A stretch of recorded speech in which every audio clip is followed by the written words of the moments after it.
Hello, everybody, and welcome to the Sorting Hat Podcast, a show where everything and anything can and will be sorted. I, as always, am your host, Michael Barryte, joined by my co-host, Brice. Yummo! Remember Rachel Ray? I don't remember Rachel all Ray. teeth.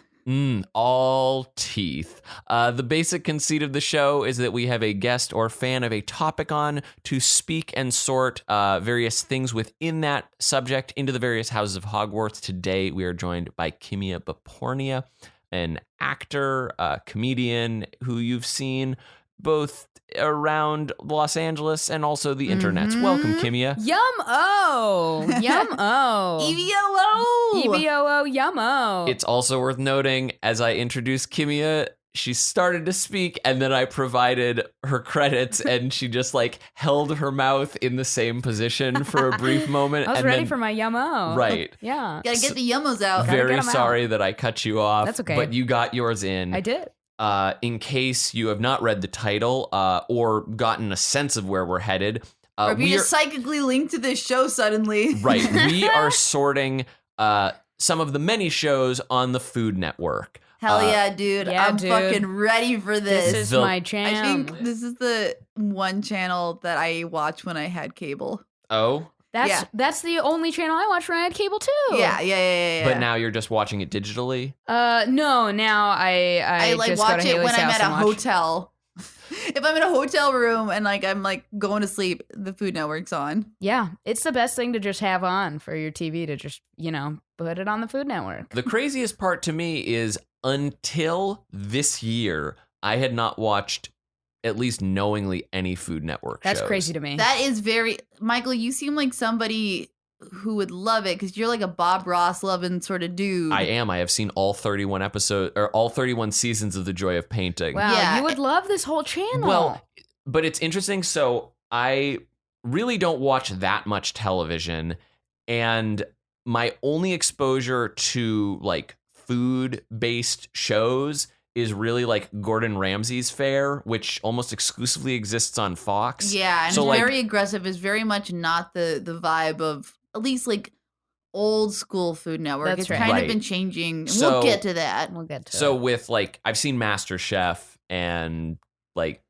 a handful of his other what is it Hotel Hell? I and don't know. some of I the don't other watch ones. that. I watch Food Network. That's fair. Yep. That's fair. But I guess MasterChef sort of leads us directly to the first show that we're going to be sorting, which is Chopped, because it's a competition show. That's right.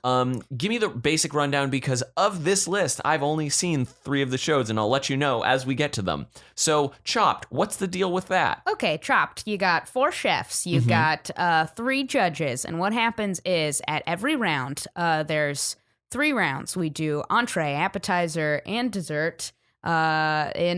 Starting with appetizer. I said them in an incorrect order. But you get... Thank you. Yes, sorry. You get a basket of ingredients, and you must use all that basket of ingredients in the appetizer, entree, or dessert. And you got to make something. You don't know what's going to be in the basket. Usually it's going to be stuff that's not super easy to blend. Yeah. Does everybody get the same basket? Yes, everyone Okay. in every round gets the same basket, and you all have the same amount of time. I think it goes 20 minutes, 30 minutes, and then back to 20 minutes. That I have to sounds say, right. the thing that always impresses the hell out of me is I will in no way describe myself as a chef or baker in Thank you. any I regard. would call you out immediately. But it astonishes me when we're looking at some recipe and it's it takes 20 minutes. For me, a 20-minute recipe is an hour. It doesn't matter. Just when it's whisking, I'm whisking, and it takes me way longer than it should. I mean, they do a lot. They So do it a lot in that always amount of time. impresses me when they're we're going to do this in 20 minutes. And they're here's braised ribs. And you're how did you, what, how? Yeah. Yeah, well, these are usually people who have either been. Is it? You I have mean, to be I a professional understand. chef to be on the show. There's Yeah. huge amount of culinary craft and expertise that are required for this sort of thing. But you food scientists are so goddamn cool. It's also worth noting, I think, that in general, I think we should, when it comes to sorting, set aside any potential bias that we might have to Ravenclaw, because if we're just really breaking it down, a recipe is just a flavor science. Well, yeah, no, and Sure. baking is very chemistry based, but I Right. would in no way probably give food to Ravenclaws because food is so emotionally connected and it's Sure. so culturally connected. That would cause you to lean Hufflepuff. So I'm just saying, That's like, there are a handful of biases that we need to be watching out for preemptively. It's also worth noting that Reed is a Hufflepuff, Kimia is a Gryffindor, and I am a Ravenclaw, just so you understand where our sorting biases might be. Absolutely. Continuing on with Chopped. So, Great. Yeah.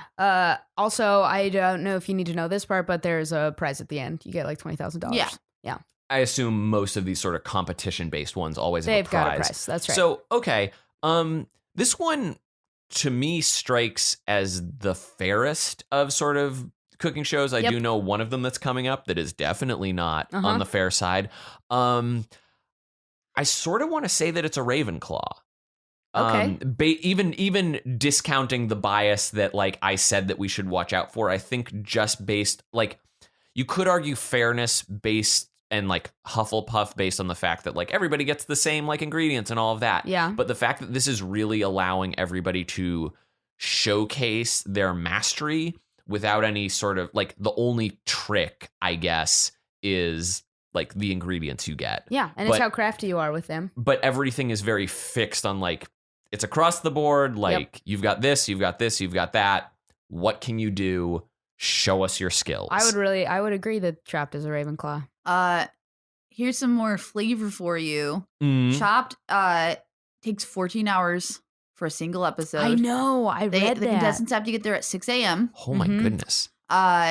Another thing is the judges are allowed to take as long as they want, and they've been known to take up to an hour to deliberate. Yeah. On a single dish. Wow.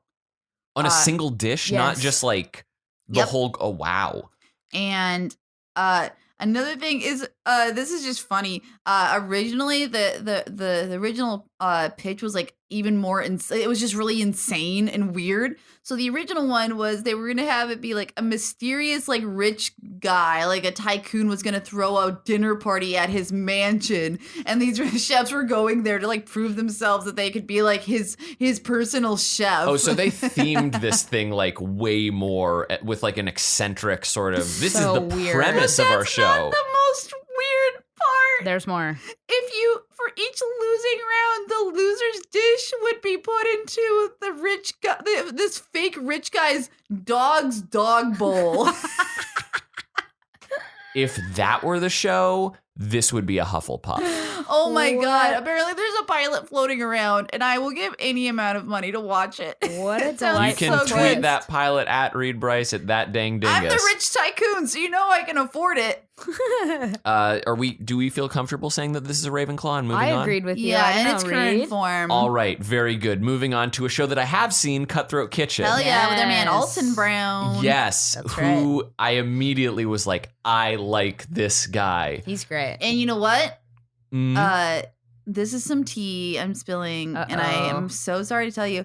And don't get me sued. I've heard that he's not the easiest to work with. Well, I he heard- seems like he's some sort of an eccentric savant man. Yeah. So he seems like Maybe. he would be particular about everything.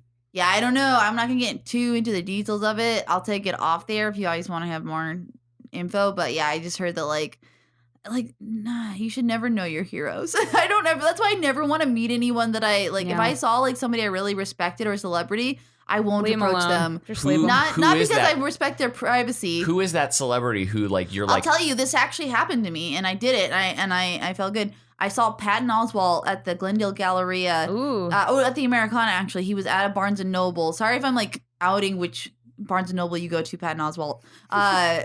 And he was there getting books. And I saw him, and I made the deliberate choice to not approach him, even though I wanted to very badly because he's one of my all-time favorite comics.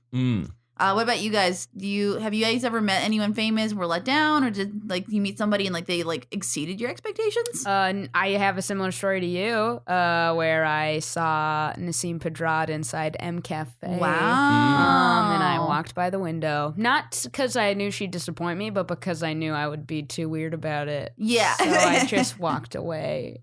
I feel like I do have a story, but one is not readily coming to mind. So Okay. You did meet that dude the other day at the movie theater. what? Oh yeah, I had the William H. Macy run in. But I'm not sure he's one of your heroes. He's just like an actor that I respect the hell out of. Yeah. Back to Cutthroat Kitchen though. Yeah.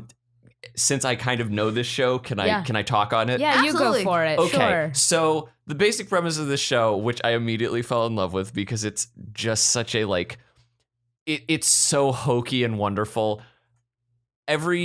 There are 4 chefs, they're given $25,000. That is their potential prize money. There are 3 rounds. Each round, there's like, all right, everybody, like rush into the kitchen. You're told like what the theme is, and then you rush into the kitchen. You grab all your ingredients, and then the bidding starts because you can choose to sabotage and place these sabotages on the other chefs that are in play, but you have to bid using the potential prize money. So you need to really sort of weigh the options of, do I screw this person over or do I try holding on to it? Like, do I think that I can manage to cook a chocolate cake like on a rocking teeter-totter thing, or do I think I think like I absolutely can't have all my cutlery replaced with shovels, or like they're always bonker asshole-ish things, or like or you can also upgrade, right? You in some cases you can upgrade, or like you can get better ingredients. You can get better ingredients, or replace an entire person's food cart with like just canned food. It's amazing. It gets real down and dirty. I was first exposed to this courtesy of my cousin Becky when I was visiting her in Portland, Oregon, and it's worth only making that distinction because I also have a cousin Becky who lives in Portland, Maine. Sure, and we all know about all your cousins. We've gotten to know like a fair amount about my personal life and family, but whatever. Yeah.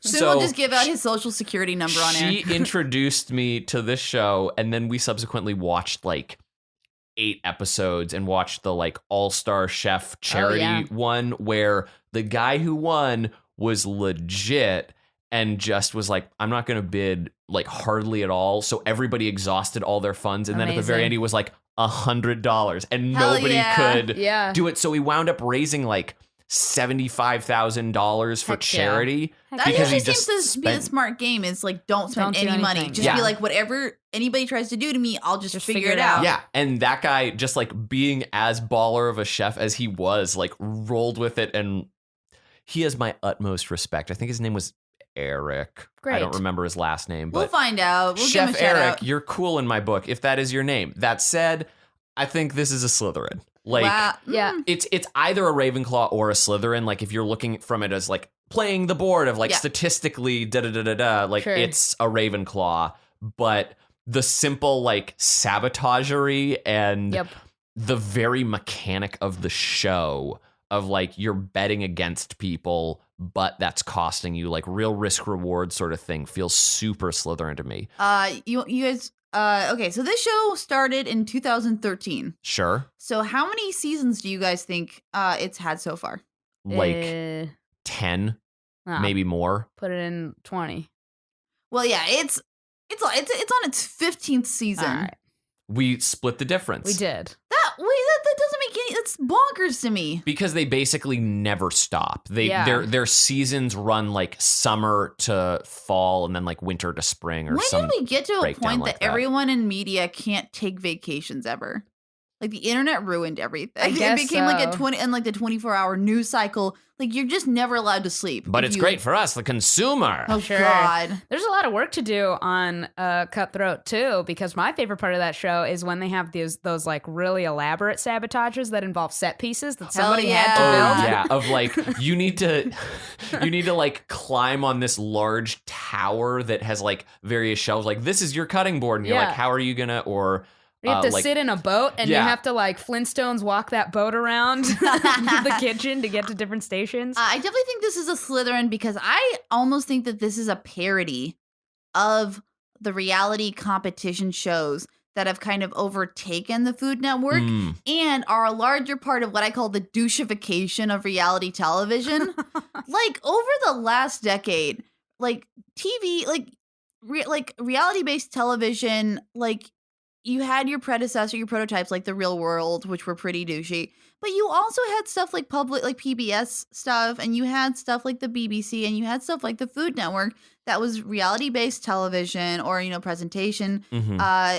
And now every channel, no matter how benign, and you're like, there's no way that they could like put like an Axe body spray sheen on it.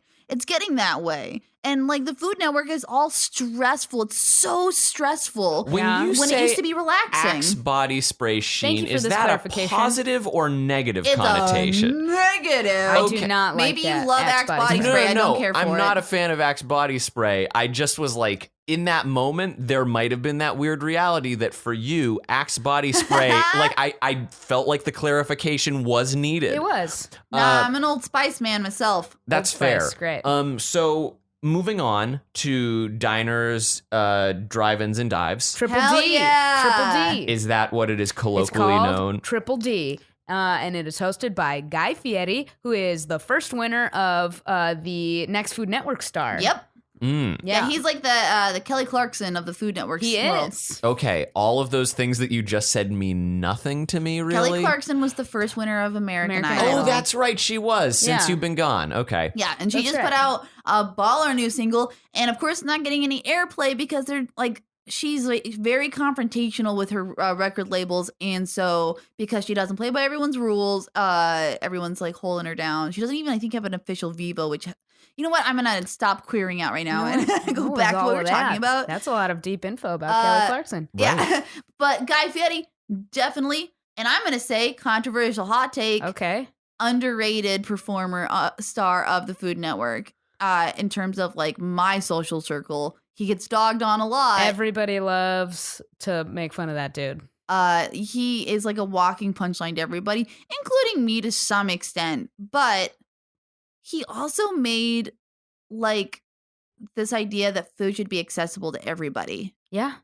He also, I heard he runs this weird charity where he gives pretzel makers to schools. Like he does fundraisers to give pretzel makers to schools. That's an odd thing. So that It's they not can- as weird as in my head what you were like. I That's was pretty just weird. right, Yeah. but in my head, like when you're like, he does this weird thing of it'd be like he gives squids Oh, I to get it, I like get it. drivers This at weird, like nice charitable thing right, is what I should have but said. like just my head just went to like it's disassociated with anything that he is known for, Oh, like no. nothing related to food. That's his charity. Yeah, But- well, so Diners, Drive-Ins, and Dives, if you've never seen it before, I've not. is Guy Fieri hitting the road, usually in a hot red convertible. That's right. And going Flames through on the side. America, and he visits all of these great, like usually mom and pop style or small businesses that are just turning out great food Mhm. of any price point, but usually like in the working class subset of dining. Mhm. And he goes in, he talks to the customers, he talks to the chef, and he'll like walk through with them making their signature dishes that have made their restaurant famous. And he eats all of them. he eats everything, and he also always like flavors everything with the most insane like Guy Fieri just wants to be hip so badly, yeah. and that's why people hate him because he's trying too hard. He's got a lot of isms. Like Flavor Town is probably the most popular Flavortown. one. Take Like- your Flavor Town. He's also like that weird like kind like racism where like if he's around a black guy he'll just like code switch in that weird way. Oh, Like, yeah. oh my brother, man, this He'll is do some that. legit home style. You know what I'm saying? And it's just like, no, guys, stop. Oh God, you're everyone's dad right now. Yeah. Just But it's a kind of a brilliant show because I actually found this website. I forgot what it was called, but when I was in Chicago, I could see all of the places that have been on Triple D that Yeah. were near me.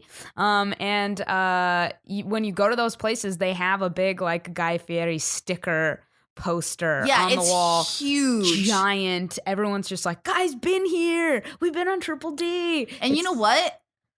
If he's been there, I'm gonna go eat there. Exactly. Yeah. That's why it's so brilliant. You're gonna have a great meal, and you're probably not gonna spend all of your money Mhm. doing it. Yeah. That being said, his restaurants are terrible. Uh-huh. I wouldn't know about this. Like he's got one in Vegas, right? He's got one in Vegas. He's got one in New York. And they are just like, he likes the idea of fusion, but he doesn't actually know how to do it. No way. So the food's not good, but anywhere that he goes and eats, he's a good eater. sorry, guy, I don't think you're the best cook, but I still love you, and I still will champion you more than any other white guy in existence. Sure. So this is a Hufflepuff of a Oh, show. for sure. It's a Hufflepuff, yeah. It's like, wearing a dragon flame shirt with your sunglasses on the back of your head. Of course, Yeah. this is Hufflepuff. Well, he sometimes brings his son, Hunter. Even disassociating Oh, yeah. from the host, I think just the simple celebration of like the mom and pop shop, like the essence of the show, is a Hufflepuff. That's true. Like driving down Route 66, like old school Americana in a way that kind of romanticizes an America in a way that they shouldn't. But you know what I mean. Mm-hmm. Hell yeah, dude. Hufflepuff. All day long. What are we thinking about Beat Bobby Flay, which I assume there's a host named Bobby Flay? Oh, you don't know about Bobby Flay? Not really, You know no. what? I don't know if Again, this is I'm real outside of this circle. You're right. I don't know if this is a hot take, but, I kind of threw that up there because I hate Bobby Flay. Bobby Flay is a villain. I hate Bobby Flay. Whoa, I don't know who this person is, so tell me why you hate Bobby Flay, Kimia Behpoornia. Okay, well, specifically this show fuels a lot of my hate for Bobby Flay. Understood. Wait, no, Beat Bobby Flay is not the one I meant. You know the one I meant. No, because I don't like Bobby Flay. Okay. Wait, Hold is on, there I'll look it up. another show where he's an asshole, Yeah. apparently? Beat Bobby Flay is the one where he just invites his, friend chefs to come over and, And it's like friendly Are competition you of like, thinking we're going to of make... Throwdown? Throwdown is the one I'm thinking of. Okay. All right, we're switching to We're switching to Throwdown. Throwdown. Screw Sorry, Beat Bobby folks, Flay. last It's minute also pivot. stupid. Okay, here's Throwdown. Here's what happens. Bobby Flay finds a place that makes the best version of a thing. So maybe they make the best sticky buns. Right. And then he'll go over to that place. First, he'll trick those people into thinking that they're having their own little package on Food Network about their best sticky buns, right? So they'll film them and they're all pumped and stuff. And then Bobby Flay will come in and be like, "This is a throwdown. I'm going to make better sticky buns than you, who've been making it forever and are known for these sticky buns." In my head, this is a situation where it's classical music playing and everything's just a little glossy and sparkly, and it just feels like soft filter and everything's wonderful, and slow panning shots as they're sticky buns, sticky buns, sticky buns, and then just the shitty 80s rock guitar happens as Bobby Flay kicks the door in and is wearing the shittiest suit and is like, "I'm Bobby Flay and you can go fuck yourself Pretty because much. these sticky buns are gonna rock your dick off." There you go, dude. That's exactly it. Did I do a pretty solid Bobby Flay That's a impression? good Bobby Flay. Yeah, so the rest of the show is this shop that's known for making this one delicious thing. They use their grandma's recipe or it's something passed down in their family. The whole community loves this place. They make their traditional recipe and then Bobby's like, "I'm going to make something better than that thing you've been making forever."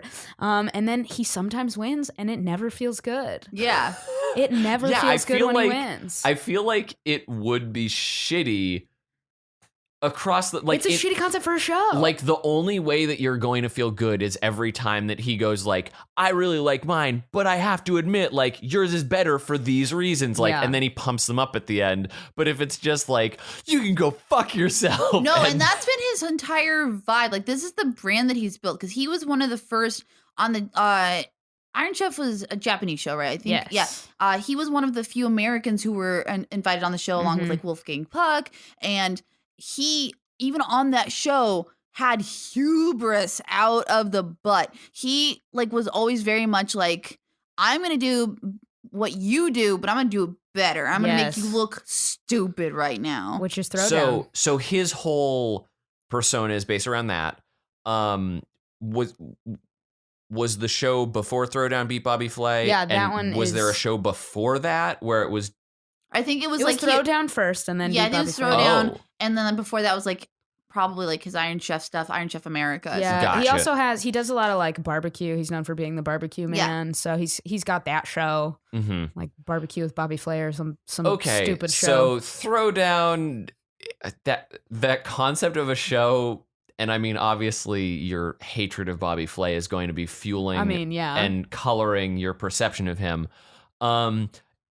A Slytherin, right? Yeah. Yeah, that show's a Slytherin. Because it's all hinges on him as a person, and he's a Slytherin ass man. He is. Yeah, I mean, I try to disassociate the person from the show format, but these two are very closely knit. Yeah. Whoops. And we're gonna run into this problem a lot because the Food Network, like it's about food, but for a large component of it outside of the competition stuff where you don't get as much of a chance, you're really getting, it's like you're getting to know these people and you think of them as your friends. Those are who the most successful ones are. That's why Rachel Ray, even though she is a cook, not a chef, as she says, like rose to prominence because she was just a person you related to. Mhm. Yeah. Okay, so we've sorted this guy. Now on to Barefoot Contessa. This was one of the shows that I did do a watch of course leading you up did. to this. Great.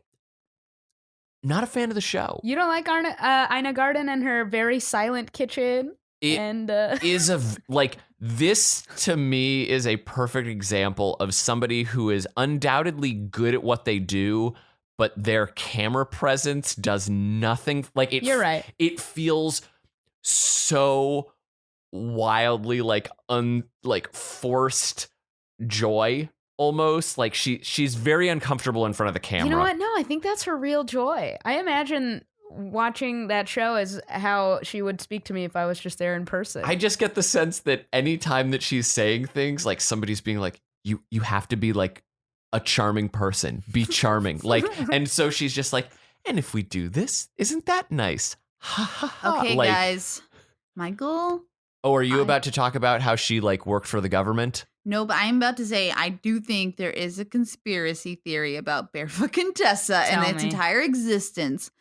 I agree with you. There's just something off about it. And Well, here's what I think is happening. Ooh, it's got like a Stepford Wives Yes. sort of vibe because the whole now I wish in my ability to watch and digest these shows as quickly as I could, pun intended, I guess. I wanted to make sure that I at least watched 2 episodes. In a dream world, I would have seen 3 to make sure that like I got a full sense of like, okay, maybe I saw like an outlier episode. But in the 2 episodes that I watched, like the weird like off-putty thing about it, the lack of diversity.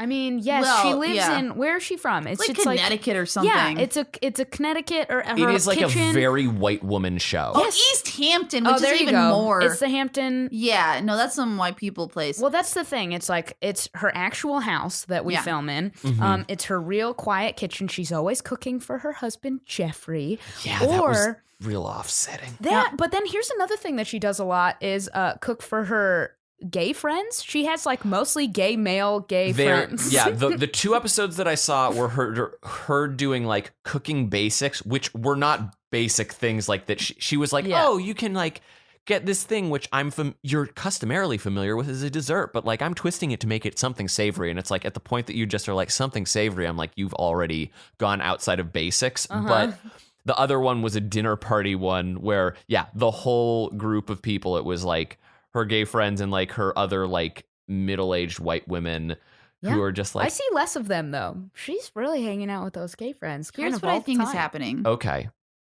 She's a murderer. Because this is what I think is like the show equivalent of a beard.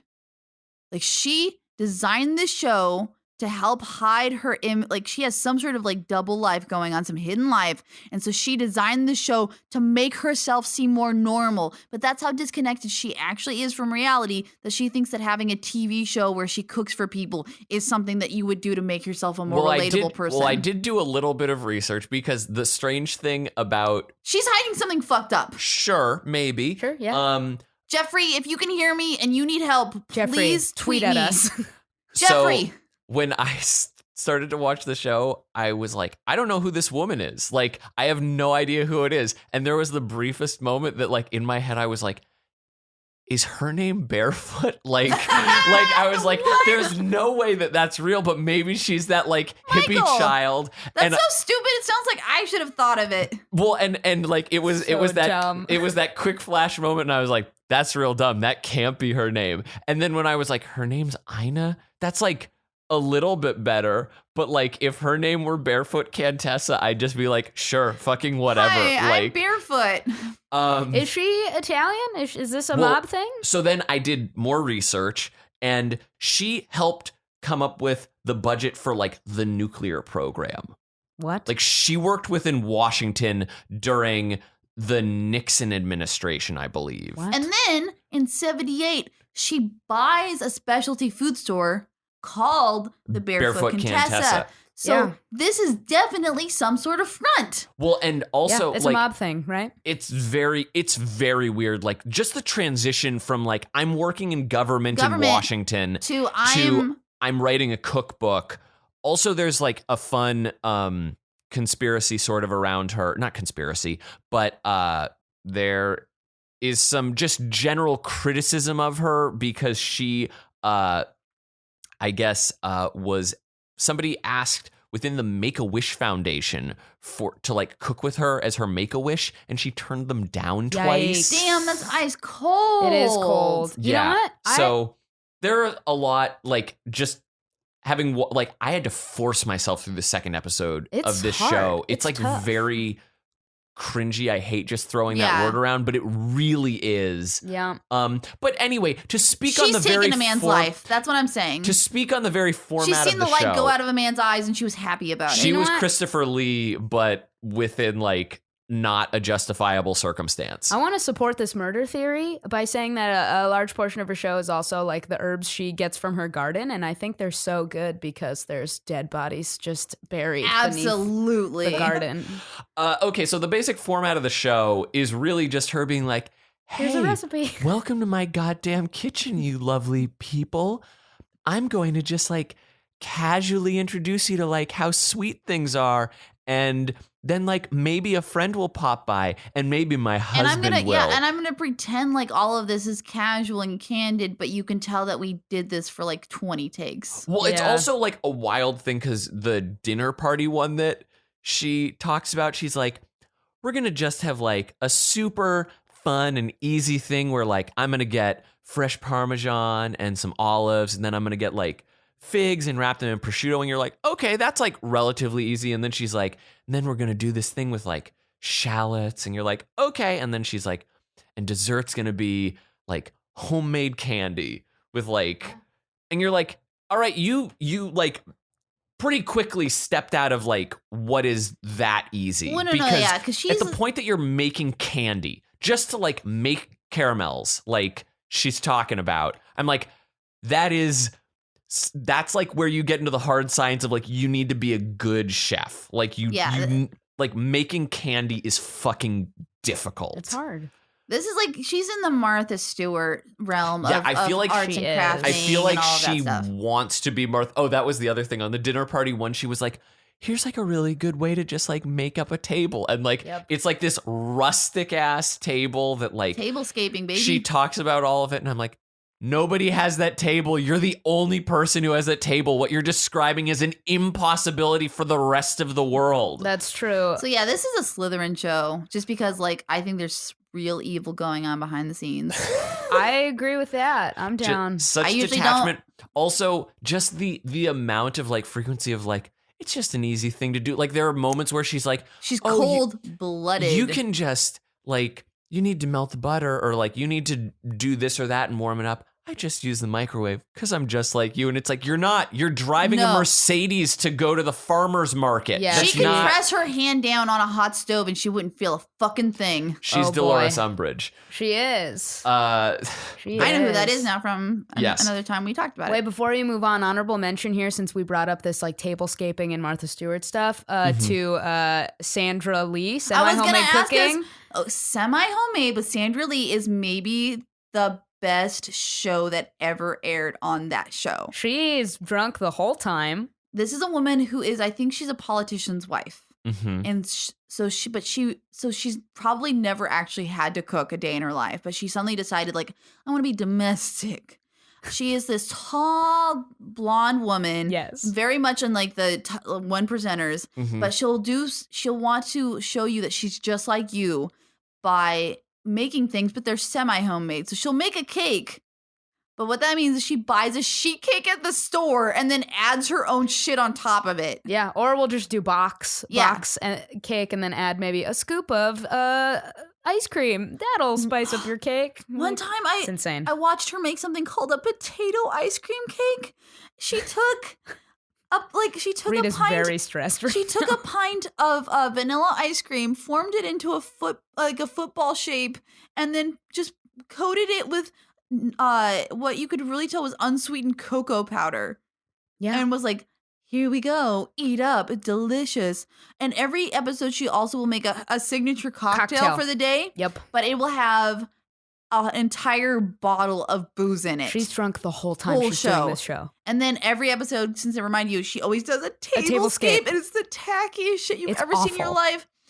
Every gay person out there, you need to go and find her. She's going to be your new god if you haven't seen her before. You'll love her. I love her. I wish they would bring her back. Is she on the Food Network? She is. This is a Food Network show. This is a Food Network show. But it's from a while ago, Not like anymore. maybe 10 years ago. Oh, okay. But it was definitely more in like the personality-based, like chill out sort of vibe. But this is a Hufflepuff show if we're sorting it, right? I think so. Or is it a Gryffindor just in the fact that she's like, I do what I want. I'm doing it for you, baby. And it's just a hot mess. Like it is. I would go with that. Yeah. Like it's the wrecking ball of a show that's like super well intentioned and like it doesn't really hurt anybody, but it's enjoyable. It's like what's her name? Jenna Maroney from 30 Rock. Sure. Is that her name? The Maloney. blonde lady on 30 Rock? Yeah. Yeah, it's like if she had a cooking show. Great. Yeah. Oh, here, I've got what semi-homemade means to Sandra Lee. It's 70% prepackaged products, 30% fresh items. On that note, the first thing that you should see if you're like, I want to figure this out, Google Sandra Lee, semi-homemade Kwanzaa cake. Dear. It is the crown jewel of her show. Oh no. Yeah. Well, I'm glad we brought it up. I am too. You guys now have a lot of fun to just check out. Moving on to Good Eats. Yes. Which is another show that I did watch 2 episodes of. I watched another Alton one. Another Alton one, and I was like, oh, you're like, because the episodes that I watched were like one on blueberries and one on dark chocolate. And the first one was like in HD, and then the second one was in standard definition. And I was like, oh, this is like, because I saw Alton Brown when he was hosting Cutthroat, which is like a modern show. And then I was like, oh, this is where he came from. And this is when you were Bill Nye the Science Guy. Yes, that's exactly what that show is. Like, it's kind of delightful. Yeah. I wish it were more sciencey almost, because the first more sciencey. Yeah, because it's got a lot of science. It's got a lot of science, but the first fourth of it is him being like, let's talk about the history of like whatever, and here's like a scientist to like kind of break down. Yeah, but he dresses up and he'll do like a little sketch. Yeah. There's like some sketchery around it, and then it cuts to him being like, let's make 3 or 4 recipes that involve these things, but also giving you just like helpful pop-up video tips like throughout of what this thing has in it. And then like another interstitial of science. I just really like the science component because I myself am like, I'm never going to be able to make a blueberry pie, but like, good on you. Well, here's my issue with that. It's like a lot of these Food Network shows, they show you these recipes, and in theory, you can make them yourself. But I feel like an Alton Brown recipe from Good Eats, I could never make myself. Oh, really? He uses a bunch of materials that would cost in the hundreds if I wanted to purchase it to be that accurate about making this like pretzel or blueberry pie, whatever.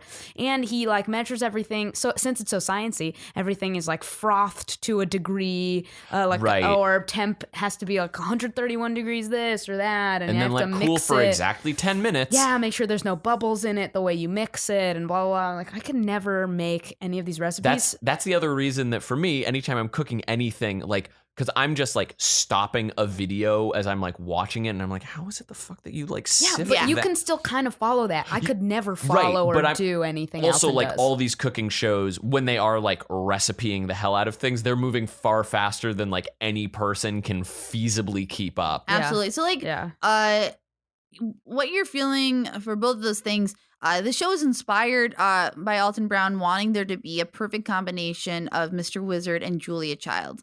So you're very much getting the personality aspect, because Julia Child, if you don't know her, she like invented this game, the television cooking game essentially.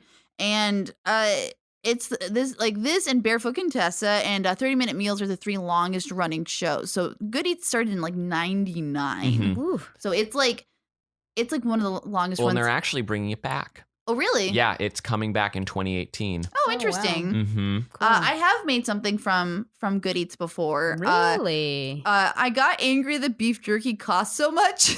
Okay. So I decided I wanted to make it myself, which is really counterintuitive That because like sounds you have to hard. usually invest in it.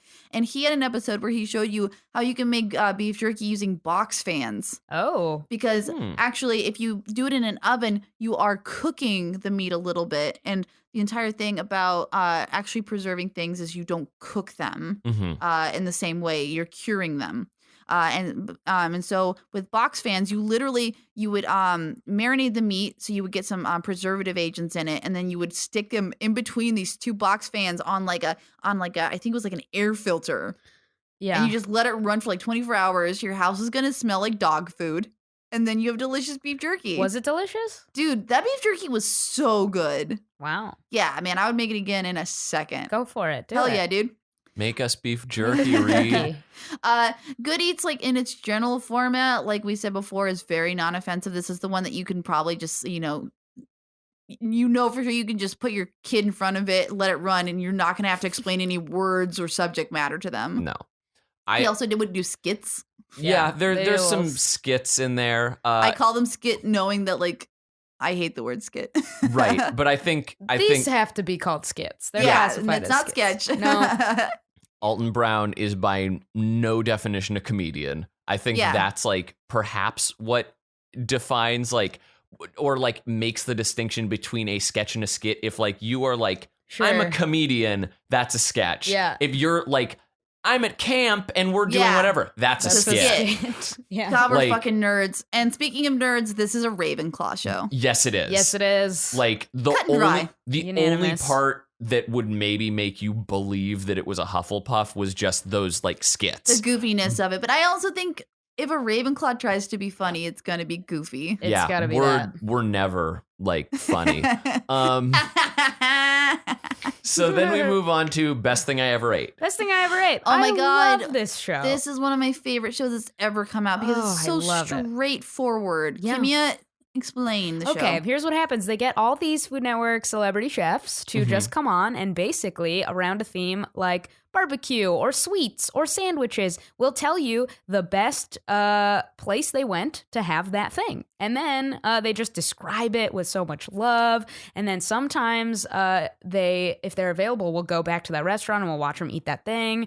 But then they'll go show you how that restaurant makes their like favorite dish. Oh, that's really cool. So It's if you're real one of fun. those people who follow a bunch of like food porn Instagrams, this is your shit because this is like in like multiple dimensions you're getting it. First of all, you're getting people who do nothing but talk and love food and eat food every day. And then they're telling you the highest tier of what you can get. Yeah. And then second of all, you're getting to see this food and it's shot so great. Ooh, it's a porn. I think only Chef's Table so far has beaten it in terms of like food porn, I have like seen a few episodes of cinematography. Unique Chef's Table, Sweets and that's pretty also good. is Yeah. shot very porn-like in the Oh, same way. I love that they're starting to like up the game on the food porn for like TV series. It's Oh, worth yeah. noting that Reed has been stroking their own I'm arm getting as aroused this by discussion talking was about the going best thing on. I ever ate. That's because, right. dudes, They're aroused. I don't know. I don't know if I talk about it too much, but like I love food. I love going to restaurants so much. It's probably the only thing I care about outside of comedy. You do talk about it a lot. We're aware. I try to stay humble about my foodie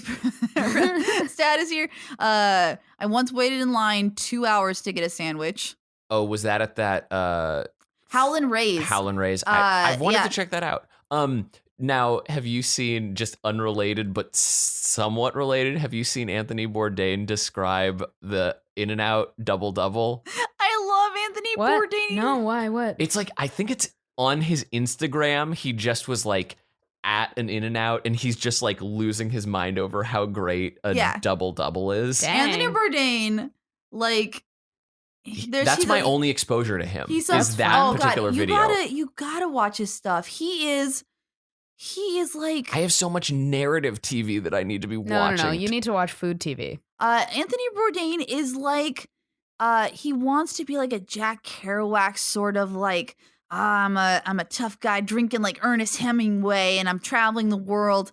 And he was like a chef. He put out like a book talking about how like coked out and alcoholic the kitchen industry was. And now he just goes around, he eats good shit and he drinks good drinks and he talks to people about their cultures and like it's like another white dude just imposing himself in everybody else's spaces, but he doesn't bullshit. So when something's good, he's not like highfalutin about it. Mhm. So when he talks about double doubles, he speaks with the same romanticism that he would like a Linea or like That's right.